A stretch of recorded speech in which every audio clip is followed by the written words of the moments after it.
What is your favorite advertisement? I'm quite impressed with the advertisement about Surf, a laundry detergent made by Unilever.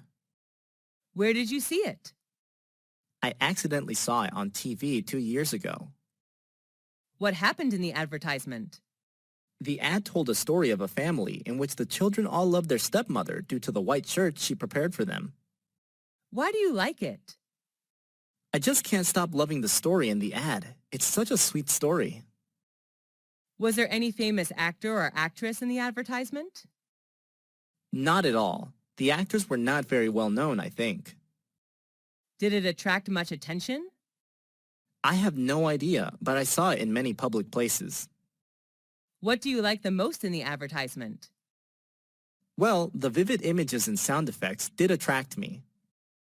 Do you believe in advertisements? Not really. Ads always say good things and neglect to mention bad things about a product for obvious reasons. How have advertisements changed recently? They're more modern. Digital marketing has proved successful in many fields.